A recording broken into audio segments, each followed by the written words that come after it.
വായു മലിനീകരണം, പ്ലാസ്റ്റിക് മാലിന്യം, കാർബൺ ഡയോക്സൈഡ് എന്നിവ നമ്മുടെ ഗ്രഹത്തിന്മേൽ കറുത്ത നിഴൽ വീഴ്ത്തുന്നു. ഈ പ്രതിസന്ധിയിൽ ചൈനയിലെ മുള ഹരിത വിപ്ലവത്തിലെ ഒരു പ്രധാന ഘടകമായി ഉയർന്നു വന്നിരിക്കുന്നു. അറ്റമില്ലാത്ത വനങ്ങളിൽ നിന്ന് അതിന്റെ ലളിതമായ തണ്ടുകൾ നേരിട്ട് ഹൈടെക് ഫാക്ടറികളിലേക്ക് നീങ്ങുന്നു. അവിടെ ലേസറുകൾ, റോബോട്ടുകൾ, ഓട്ടോമാറ്റഡ് ലൈനുകൾ എന്നിവ അവയെ ഭാവിയുടെ നിർമ്മാണ വസ്തുക്കളാക്കി മാറ്റുന്നു. കേവലം ഒരു സാംസ്കാരിക ചിഹ്നം എന്നതിലുപരി മുള ഇപ്പോൾ വൈവിധ്യമാർന്ന പരിസ്ഥിതി സൗഹൃദ ഉൽപ്പന്നങ്ങൾക്ക് അടിസ്ഥാനമായി വർത്തിക്കുന്നു. സ്ട്രോകൾ, ടൂത്ത് ബ്രഷുകൾ, കരി, സുസ്ഥിരമായ നിർമ്മാണ സാമഗ്രികൾ പോലും. ഓരോ വർഷവും ദശലക്ഷക്കണക്കിന് ഉൽപ്പന്നങ്ങളാണ് ഉൽപ്പാദിപ്പിക്കപ്പെടുന്നത്. ഇത് വലിയ ലാഭം നേടുകയും പാരിസ്ഥിതിക വ്യവസായത്തിനായുള്ള ആഗോള മത്സരത്തിൽ ചൈനയുടെ സ്ഥാനം ഉറപ്പിക്കുകയും ചെയ്യുന്നു. എന്നാൽ ഇത്രയും ലളിതമായ ഒരു സസ്യം എങ്ങനെയാണ് 21ാം നൂറ്റാണ്ടിലെ സാങ്കേതിക വിദ്യയായി മാറിയത്? ആ ചോദ്യത്തിന് ഉത്തരം നൽകാൻ നമുക്ക് കണക്കുകളിലേക്ക് നോക്കാം. ഓരോ വർഷവും ലോകം 300 ദശലക്ഷം ടണ്ണിലധികം പ്ലാസ്റ്റിക് മാലിന്യം ഉൽപ്പാദിപ്പിക്കുന്നു. കൂടാതെ മലിനീകരണത്തിന്റെ കനത്ത സമ്മർദ്ദത്തിലുള്ള രാജ്യങ്ങളിലൊന്നാണ് ചൈന. അതുകൊണ്ടാണ് മുളയെ അവരുടെ സുസ്ഥിര വ്യവസായ തന്ത്രത്തിലെ ഒരു തുറുപ്പുചീട്ടായി കാണുന്നത്. ഇന്ന് രാജ്യത്ത് 6 ദശലക്ഷം ഹെക്ടറിലധികം മുളങ്കാടുകളുണ്ട്. ദശലക്കണക്കിന് തണ്ടുകൾ പ്രധാനമായും തെക്ക് ഭാഗത്തായി വ്യാപിച്ചു കിടക്കുന്നു. ഇത് ലോകത്തിലെ ഏറ്റവും വലിയ തോതാണ്. കേവലം പുനരുൽപ്പാദിപ്പിക്കാവുന്ന ഒരു വിഭവം എന്നതിലുപരി മുള വലിയ സാമ്പത്തിക മൂല്യവും നൽകുന്നു. മുള ഉൽപ്പന്ന വ്യവസായം മാത്രം ഓരോ വർഷവും $3 ബില്യൺ കയറ്റുമതി വരുമാനമുണ്ടാക്കുന്നു. ഒരിക്കൽ സാധാരണമായി തോന്നിയ അതിവേഗം വളരുന്ന ഒരു സസ്യത്തിൽ നിന്ന് മുള ഒരു ഹരിത സമ്പദ് വ്യവസ്ഥയായി ഉയർത്തപ്പെട്ടു. ഇത് പ്ലാസ്റ്റിക് മാലിന്യത്തിന്റെ ഭാരം കുറയ്ക്കാൻ സഹായിക്കുന്നതിനൊപ്പം പ്രകൃതിയെ സാങ്കേതിക വിദ്യയുമായി സംയോജിപ്പിക്കുന്നതിൽ ചൈനയുടെ ആഗോള സ്ഥാനം ശക്തിപ്പെടുത്തുകയും ചെയ്യുന്നു. ഇന്ന് സുസ്ഥിര സാങ്കേതിക വിദ്യയുടെ ശൃംഖലയിലെ ആദ്യ കണ്ണിയായി മുള മാറിയിരിക്കുന്നു. ചൈനയുടെ തെക്കൻ വനങ്ങളിൽ പഴയ കൈക്കോടാലികളുടെ ശബ്ദത്തിന് പകരം പവർ സോകളുടെ ഇരമ്പലെത്തിയിരിക്കുന്നു. തൊഴിലാളികൾ ആധുനിക ഉപകരണങ്ങൾ ഉപയോഗിച്ച് സെക്കൻഡുകൾക്കുള്ളിൽ 15 മുതൽ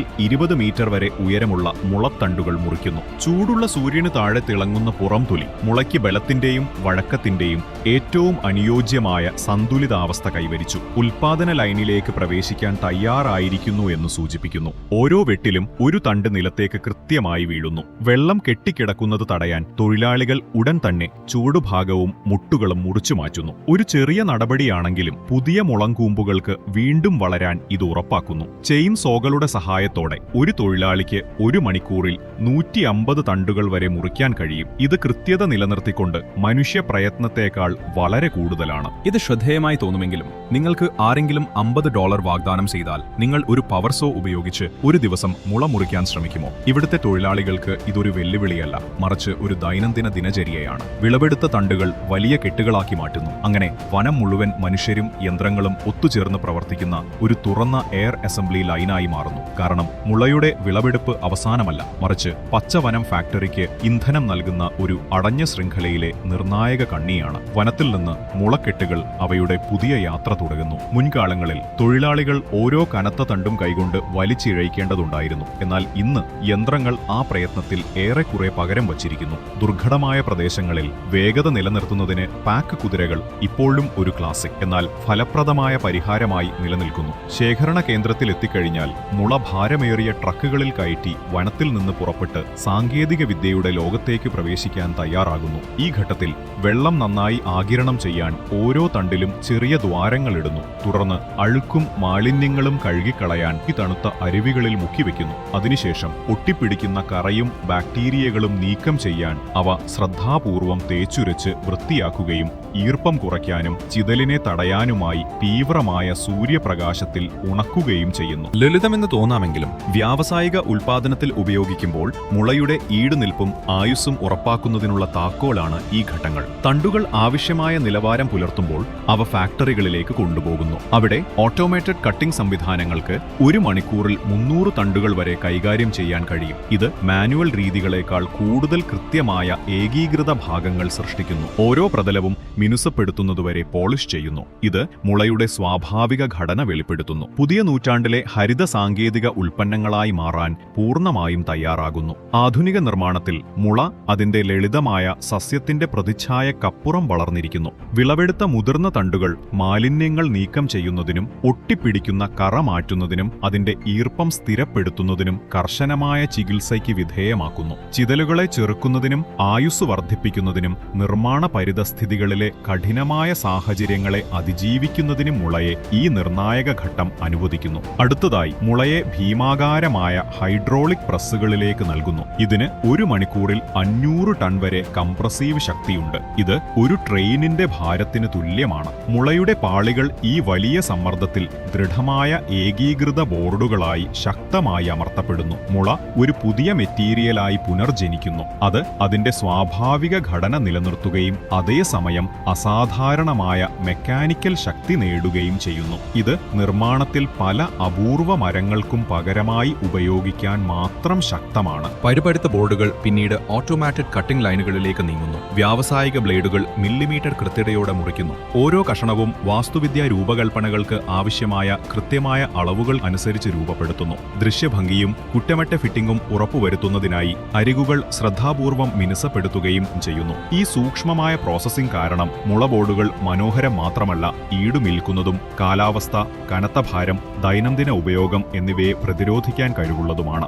അവസാനമായി പൂർത്തിയാക്കിയ ബോർഡുകൾ പാക്കേജ് ചെയ്ത് ശ്രദ്ധാപൂർവം സൂക്ഷിക്കുന്നു. ഫാക്ടറിയിൽ നിന്ന് പുറപ്പെട്ട് ഹരിത കെട്ടിടങ്ങളുടെ അടിസ്ഥാനമായി മാറാൻ തയ്യാറാകുന്നു. വനത്തിൽ നിന്ന് നഗരത്തിലേക്ക് മുള അതിന്റെ സ്വാഭാവിക ചക്രം പൂർത്തിയാക്കുന്നു. മനുഷ്യരാശിക്കുള്ള ഒരു സുസ്ഥിര ചിഹ്നമായി പുനർജനിക്കുന്നു. പാരമ്പര്യത്തെയും നൂതനത്വത്തെയും ബന്ധിപ്പിക്കുന്നു. കൂടാതെ പ്രകൃതിക്ക് തന്നെ ഒരു പ്രതിരോധശേഷിയുള്ള ഭാവിക്കുള്ള വസ്തുക്കൾ നൽകാൻ കഴിയുമെന്ന് തെളിയിക്കുന്നു. എന്നാൽ മുളയുടെ യാത്ര നിർമ്മാണത്തിൽ അവസാനിക്കുന്നില്ല. മറ്റൊരു രൂപത്തിൽ അത് തീയിലൂടെ കടന്നുപോയി മുളങ്കരിയാകുന്നു. ഇത് കൽക്കരിക്കും വിറകിനും പകരമായി ഉപയോഗിക്കാവുന്ന ശുദ്ധവും സുസ്ഥിരവുമായ ഒരു ജൈവ ഇന്ധനമാണ്. മുൻകൂട്ടി തയ്യാറാക്കിയ മുള ട്യൂബുകൾ ചൂളകളിൽ സ്ഥാപിക്കുന്നതോടെയാണ് പ്രക്രിയ ആരംഭിക്കുന്നത്. ഒരു ബാച്ചിൽ 200 നിന്ന് 300 കഷണങ്ങൾ വരെ ഇതിൽ ഉൾക്കൊള്ളുന്നു. ഗുണനിലവാരത്തിന് നിർണായകമായ ചൂട് തുല്യമായി ഒഴുകുന്നതിനായി വിടവുകൾ നൽകി തണ്ടുകൾ ലംബമായി അടുക്കി വയ്ക്കുന്നു. ചൂള നിറച്ചു കഴിഞ്ഞാൽ വാതകം പുറത്തു പോകുന്നതിനായി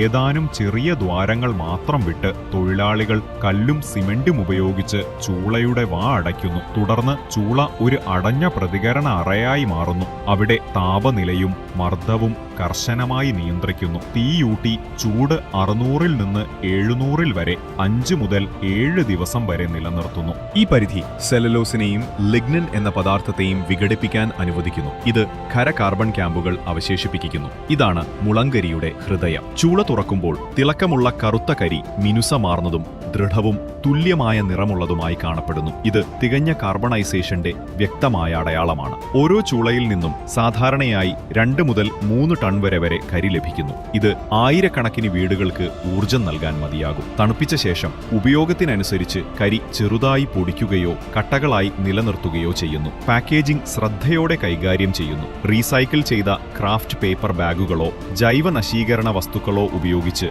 ശക്തിയും പരിസ്ഥിതി സൗഹൃദവും ഉറപ്പാക്കുന്നു. 250 മുതൽ 350 ഗ്രാം വരെയുള്ള ചെറിയ പായ്ക്കുകൾ വീടുകളിൽ ഉപയോഗിക്കുമ്പോൾ വലിയ ചാക്കുകൾ ഭക്ഷ്യ ഊർജ്ജ വ്യവസായങ്ങൾക്ക് വിതരണം ചെയ്യുന്നു. ഇന്ധനത്തിനപ്പുറം മുളങ്കരി ജലശുദ്ധീകരണം, ദുർഗന്ധമില്ലാതാക്കൽ, സൗന്ദര്യവർദ്ധക വസ്തുക്കൾ, മരുന്ന് എന്നിവയിലും ഉപയോഗിക്കുന്നു. അതിന്റെ സ്വാഭാവിക ആഗിരണശേഷിയും ആന്റി ബാക്ടീരിയൽ ഗുണങ്ങളും കാരണം ഇത് ആധുനിക യുഗത്തിലെ ബഹുമുഖമായ ഒരു വസ്തുവായി മാറിയിരിക്കുന്നു. മുളങ്കരി തീയുടെ ശക്തി കാണിക്കുന്നുണ്ടെങ്കിൽ മുള നേർത്തതായി നിലനിൽക്കുകയും ഒരു പച്ചയായ ലളിതമായ പ്രായോഗിക ഉൽപ്പന്നമായി മാറുകയും ചെയ്യുമ്പോൾ അത് മറ്റൊരു പാത സ്വീകരിക്കുന്നു. മുള സ്ട്രോ 2-3 വയസ്സുള്ള ശക്തമായതും എന്നാൽ സ്വാഭാവികമായി നേർത്തതുമായ ഇളം മുളയിൽ നിന്നാണ് ഇത് ഉണ്ടാക്കുന്നത്. ഈ തണ്ടുകൾ ശ്രദ്ധാപൂർവം തിരഞ്ഞെടുത്ത് തുല്യ കഷണങ്ങളായി മുറിച്ച് മിനുസമാർന്ന പൊള്ളയായ ട്യൂബുകൾ രൂപപ്പെടുത്തുന്നതിനായി പഴയ മുട്ടുകളിലൂടെ വൃത്തിയാക്കുന്നു. ഇതാണ് ഓരോ സ്ട്രോയുടെയും അടിസ്ഥാനം. വനത്തിൽ നിന്ന് ചെറിയ മുള കഷണങ്ങൾ വർക്ക്ഷോപ്പുകളിലേക്ക് കൊണ്ടുപോകുന്നു. ചുണ്ടുകളിൽ സ്പർശിക്കുമ്പോൾ സുഖം നൽകുന്നതിനായി 2 അറ്റങ്ങളും ശ്രദ്ധാപൂർവം പൂർത്തിയാക്കുന്നു. അടുത്തതായി എല്ലാ മാലിന്യങ്ങളും ഇല്ലാതാക്കാൻ സ്ട്രോകൾ അണുവിമുക്തമാക്കിയ വെള്ളത്തിൽ കഴുകുന്നു. 15 ഡിഗ്രി താപനിലയിൽ ഉണക്കിയ ശേഷം ഓരോന്നും ഗുണനിലവാര മാനദണ്ഡങ്ങൾ പാലിക്കുന്നുണ്ടെന്ന് ഉറപ്പാക്കാൻ കർശനമായി തരംതിരിക്കുന്നു. ചിലതിൽ ലേസർ ഉപയോഗിച്ച് ലോഗോകൾ പോലും കുത്തിവെക്കുന്നു. ഇത് ആകർഷകമായ ഒരു ബ്രാൻഡിംഗ് നൽകുന്നു. അവസാനമായി സ്ട്രോകൾ ഉറപ്പുള്ളതും പരിസ്ഥിതി സൗഹൃദവുമായ കാർട്ടണുകളിൽ പായ്ക്ക് ചെയ്യുന്നു. ഓരോ ബോക്സും ഉൽപ്പന്നത്തെ സംരക്ഷിക്കുക മാത്രമല്ല ഹരിത പ്രതിബദ്ധതയെ ശക്തിപ്പെടുത്തുകയും ചെയ്യുന്നു. മുളങ്കാട് ഇടപാടുകളിൽ നിന്ന് ഉപഭോക്താവിന്റെ കൈകളിലേക്ക് ചെറുതും എന്നാൽ സുസ്ഥിരവുമായ മുള സ്ട്രോകൾ ഒറ്റത്തവണ ഉപയോഗിക്കാവുന്ന പ്ലാസ്റ്റിക്കിന് പകരമാകാൻ തയ്യാറാണ്. ഡിസ്പോസബിൾ പ്ലാസ്റ്റിക് സ്ട്രോയ്ക്ക് ഏതാനും സെന്റുകൾ മാത്രം നൽകുന്നതിനു പകരം വീണ്ടും ഉപയോഗിക്കാവുന്ന ഒരു മുള സ്ട്രോയ്ക്ക് നിങ്ങൾ $1 നൽകുമോ? മുള സ്ട്രോകൾ ഓരോ പാനീയത്തിലും പ്രകൃതിയുടെ ശ്വാസം കൊണ്ടുവരുമ്പോൾ മുള സ്പൂണുകൾ ഓരോ ഭക്ഷണത്തെയും സൗഹൃദപരവും ആകർഷകവുമായത് അനുഭവമാക്കി മാറ്റുന്നു. പരമ്പരാഗത കൈകൊണ്ട് നിർമ്മിച്ച ഉൽപ്പന്നങ്ങളിൽ നിന്ന് വ്യത്യസ്തമായി ഇന്നത്തെ മുള സ്പൂണുകൾ പൂർണ്ണമായും ആധുനിക യന്ത്രങ്ങൾ ഉപയോഗിച്ചാണ് നിർമ്മിക്കുന്നത്. രൂപപ്പെടുത്തുന്നതും പ്രതല ചികിത്സയും മുതൽ അണുവിമുക്തമാക്കലും ഉണക്കലും വരെ ഉയർന്ന നിലവാരവും സുരക്ഷയും പരിസ്ഥിതി സൗഹൃദവും ഉറപ്പാക്കാൻ എല്ലാ ഘട്ടങ്ങളും ഓട്ടോമാറ്റ് ചെയ്തിരിക്കുന്നു. ഓരോ വിശദാംശവും ശ്രദ്ധാപൂർവം നിയന്ത്രിക്കുന്നു. ഇത് സ്പൂണിന് ഉറപ്പുള്ള അനുഭവം, മിനുസമാർന്ന ഘടന, ദൈനംദിന ഉപയോഗത്തിൽ പ്രായോഗികമായ സുഖം എന്നിവ നൽകുന്നു. ഒരു മുള ഫോർക്ക് ഉപയോഗിച്ച് കഴിക്കുന്ന ലളിതമായ ഒരു പാസ്ത പോലും വ്യത്യസ്തമായ ഒരു അനുഭവമായി മാറുന്നു. ഇത് പ്രവർത്തനക്ഷമത, സൗന്ദര്യം, സുസ്ഥിരത എന്നിവ സംയോജിപ്പിക്കുന്നു. പൂർത്തിയാക്കിയ ശേഷം മുള സ്പൂണുകളും ഫോർക്കുകളും പാക്കേജിംഗ് ഘട്ടത്തിലേക്ക് നീങ്ങുന്നു. ചില ഫാക്ടറികളിൽ സുരക്ഷയ്ക്കായി തൊഴിലാളികൾ ഇപ്പോഴും ഓരോ കഷ്ണവും കൈകൊണ്ട് പൊതിയുന്നു. അതേസമയം കൂടുതൽ നൂതനമായ സൗകര്യങ്ങളിൽ സ്മാർട്ട് സെൻസർ റോബോട്ടുകൾ ഉപയോഗിച്ച് ചെറിയ പേപ്പർ ബാഗുകളിൽ യാന്ത്രികമായി പായ്ക്ക് ചെയ്യുന്നു. ഇത് ഗതാഗതത്തിന് സംരക്ഷണവും സൗകര്യപ്രദവുമാണ്. ഈ ബാഗുകൾ പിന്നീട് വൃത്തിയായി കാർട്ടണുകളിൽ ക്രമീകരിച്ച് ഉപഭോക്താക്കൾക്കായി ഷിപ്മെന്റുകൾ പൂർത്തിയാക്കുന്നു. ആധുനിക നിർമ്മാണത്തിന്റെയും മുളയുടെ സുസ്ഥിര സ്വഭാവത്തിന്റെയും സംയോജനം കാരണം മുള സ്പൂൺ ഒരു സാധാരണ പാത്രത്തേക്കാൾ കൂടുതലാണ്. ജീവിതത്തിന്റെ പല വശങ്ങളിലും പുനരുജ്ജീവിപ്പിക്കാനും ആളുകളെ സേവിക്കാനുമുള്ള മുളയുടെ അനന്തമായ കഴിവിന്റെ തെളിവാണിത്. ദൈനംദിന ഉൽപ്പന്നങ്ങളിൽ മാത്രം ഒതുങ്ങാതെ മുള ഉപ്പ് തികച്ചും വ്യത്യസ്തമായ ഒരു യാത്ര ആരംഭിക്കുന്നു. അവിടെ മുളയും മണ്ണും തീയും ഒരുമിച്ച് ചേർന്ന് ട്രൂലി യുണീക്കായ ഒരു സീസണിംഗ് സൃഷ്ടിക്കുന്നു. ഏകദേശം 3 വയസ്സുള്ള പുതിയ മുളത്തണ്ടുകളിൽ നിന്നാണ് പ്രക്രിയ ആരംഭിക്കുന്നത്. തൊഴിലാളികൾ അവയെ ഭാഗങ്ങളായി മുറിച്ച് ഓരോ പൊള്ളയായ ട്യൂബിലും സ്വാഭാവിക കടലുത്തു നിറയ്ക്കുന്നു. തുടർന്ന് 2 അറ്റങ്ങളും മഞ്ഞ കളിമണ്ണ് ഉപയോഗിച്ച് അടയ്ക്കുന്നു. ഈ കളിമൺ കവചം അകത്തെ ഉപ്പിനെ സംരക്ഷിക്കുക മാത്രമല്ല, മാലിന്യങ്ങൾക്കെതിരായ ഒരു കവചമായി പ്രവർത്തിക്കുകയും പരിശുദ്ധി നിലനിർത്തുകയും ചെയ്യുന്നു.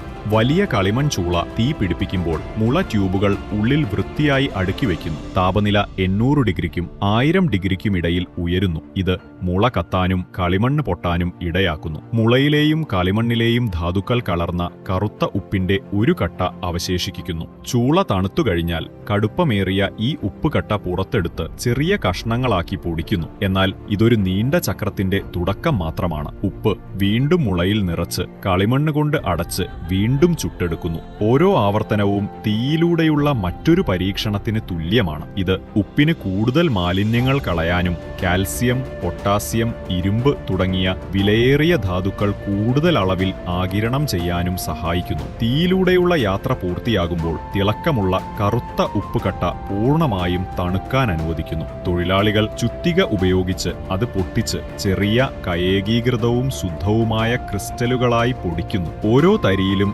കടലിന്റെ ഉപ്പിന്റെ രുചി മാത്രമല്ല, മുളയുടെയും മണ്ണിന്റെയും ധാതുക്കളും അടങ്ങിയിരിക്കുന്നു. ഇത് കൂടുതൽ പൂർണ്ണമായ രുചിയും ശ്രദ്ധേയമായ ആരോഗ്യ ആനുകൂല്യങ്ങളും നൽകുന്നു. മുളയുടെ നാടൻ രൂപത്തിന് പിന്നിൽ തിരഞ്ഞെടുക്കൽ, മുറിക്കൽ, ഉണക്കൽ, മിനുസപ്പെടുത്തൽ എന്നിവ മുതൽ സ്ട്രോകൾ, സ്പൂണുകൾ, ടൂത്ത് ബ്രഷുകൾ അല്ലെങ്കിൽ ബയോജാർ എന്നിവയായി നിർമ്മിക്കുന്നതുവരെയുള്ള സങ്കീർണമായ ഒരു സാങ്കേതിക യാത്രയുണ്ട്. മനുഷ്യന്റെ വൈദഗ്ധ്യവും ആധുനിക യന്ത്രങ്ങളും സംയോജിപ്പിച്ച് എല്ലാ ഘട്ടങ്ങളും കർശനമായി നിയന്ത്രിക്കുന്നു. ചൈന ഈ വിഭവത്തെ ഒരു ഹരിത ഉൽപാദന സംവിധാനമാക്കി മാറ്റി. ഓരോ വർഷവും ദശലക്ഷക്കണക്കിന് പരിസ്ഥിതി സൗഹൃദ ഉൽപ്പന്നങ്ങൾ വിതരണം ചെയ്യുന്നു. എന്നാൽ മുളയ്ക്ക് സുസ്ഥിരമായി നിലനിൽക്കുമ്പോൾ ആഗോള ആവശ്യം നിറവേറ്റാൻ കഴിയുമോ? നിങ്ങളുടെ ചിന്തകൾ പങ്കിടുക. മറ്റൊരു വിഷയവുമായി കാണുന്നതുവരെ ബൈ.